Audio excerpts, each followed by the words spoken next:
Jim, obviously you've been through everything at this point, ups and downs, goods and bad. But I guess how good did it feel to have such an amazing performance last time out and kind of get off that slide?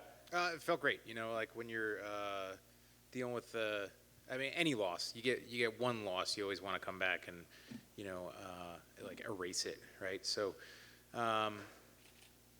yeah, like it felt good to get back in the W column and do it in a pretty cool way. Yeah, no doubt. I wonder, like, when you do suffer losses, I mean, it's tough for anybody, right? It's the worst thing in the world. But at your point in your career, does the family start going, we don't want to see you go through this anymore? Why don't you hang this stuff? Why are we still doing this? No, my kids are like, you're going to fight for another 10 years, right? It's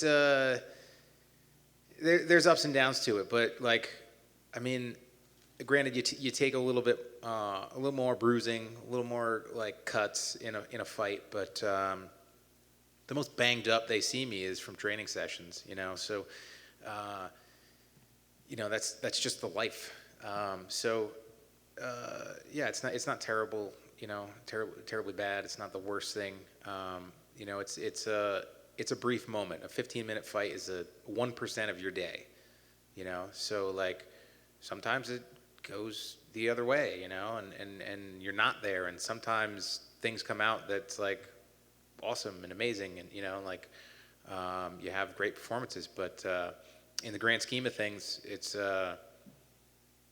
such that small portion, So like, nobody likes having two black eyes and limping around and like picking up the kids from daycare, and you look like a zombie.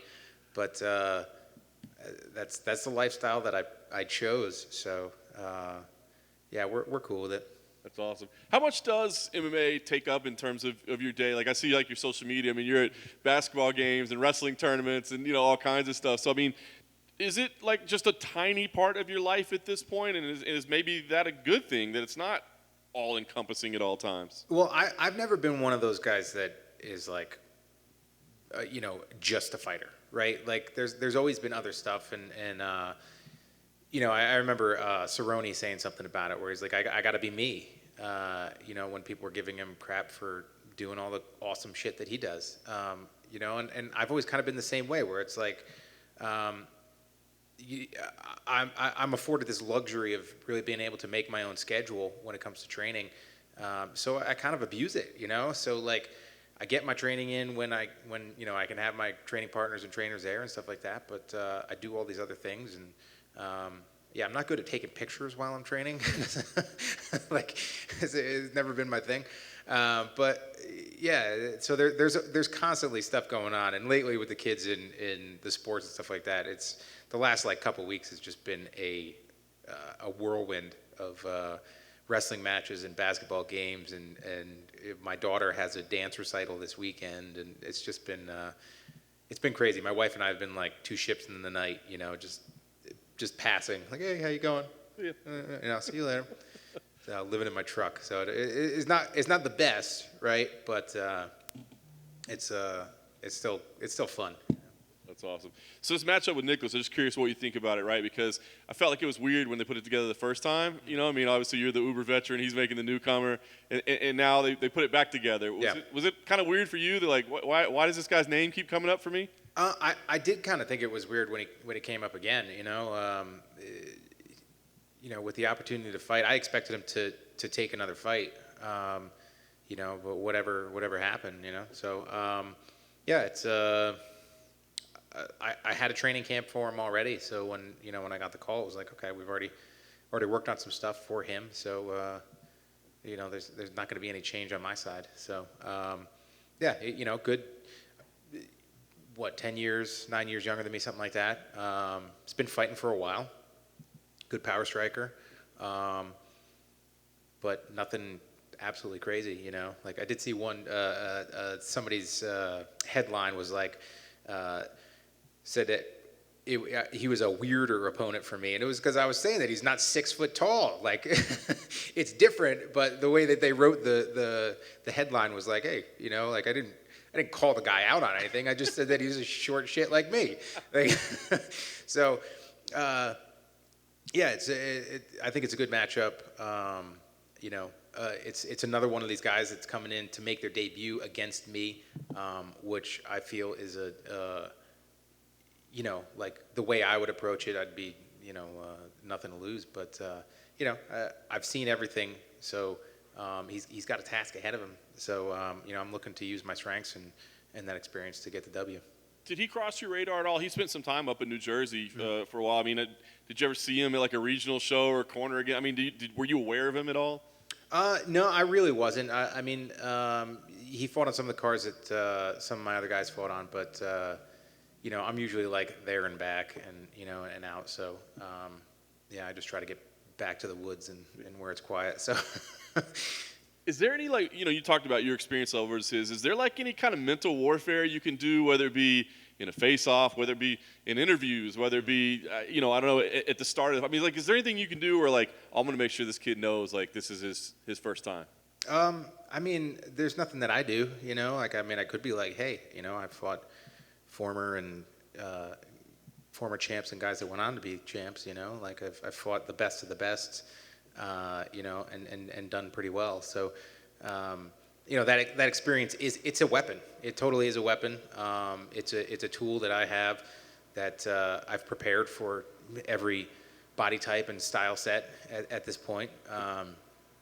So there's nothing new. So it's he's just another guy that's stepping across the octagon from me where. He's the one making his UFC debut against the guy with the most wins in the division.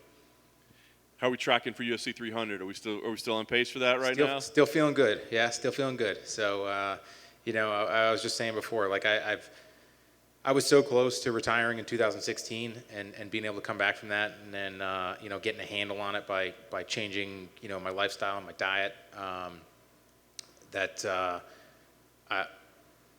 I'm okay talking about it. Because I had made that decision, I was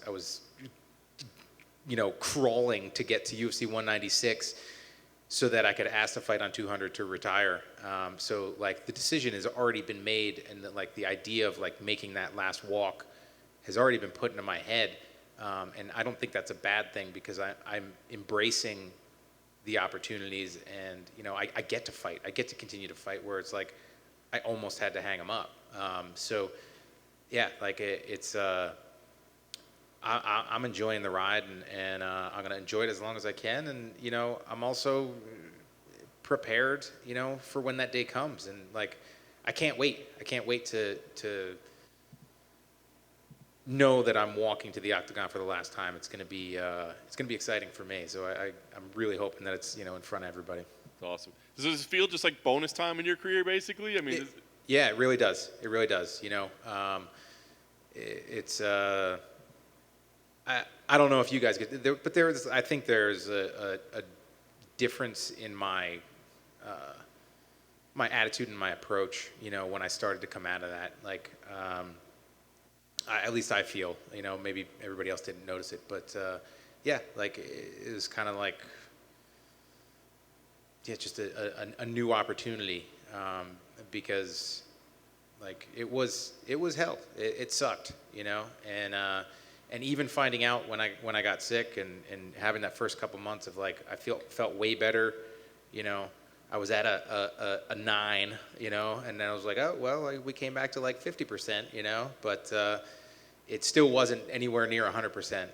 So I had some tough times after that too, but yeah, like it's cool to still be able to be doing this. And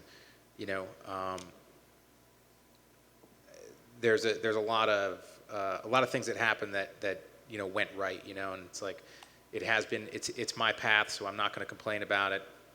And my biggest thing is it's like it happened to me, and I 100% would rather it happen to me than like my kids or something like that, and so it was a lot easier for me to deal with it. That I was the one that had to deal with the bullshit. Sure, for sure. Last thing for me, I mean, like you said, you've seen everything, done everything. I guess, what do you expect in this fight? I mean, now that we know you're the heavy-handed knockout artist, are you telling him, like, tuck your chin, be careful, because I'm coming for you? I'm expecting a good fight. I feel like I've got a pretty good advantage in wrestling and grappling.